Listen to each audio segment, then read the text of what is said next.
Dostluk Türkmen Kargo.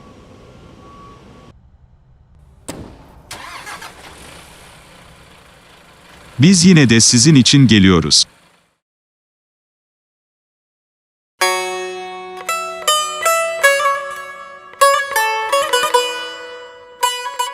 İstanbul içi Anadolu ve Avrupa yakasında yaşayan Türkmenistan vatandaşlarımızın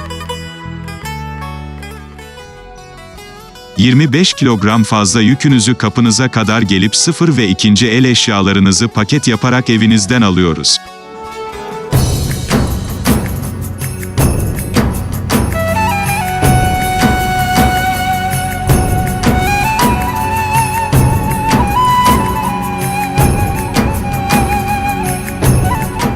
Bizim ile irtibat kurmak için Gadam telefon numara 0551 014 14 19 Şöhret telefon numara 0553 755 34 90.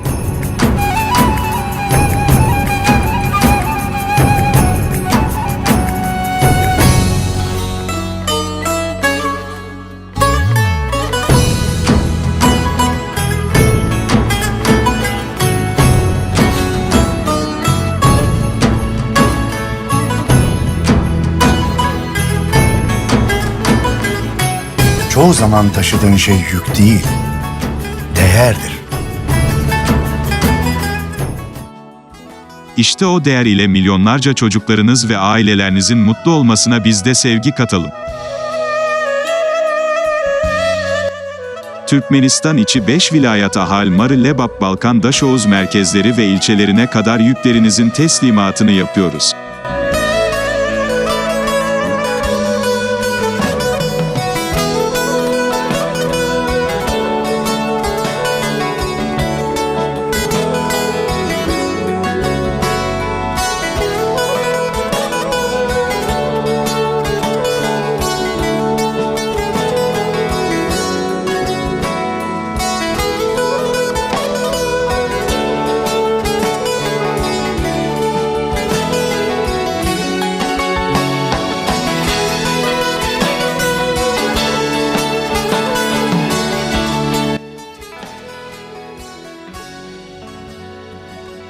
Dostluk Türkmen Kargo.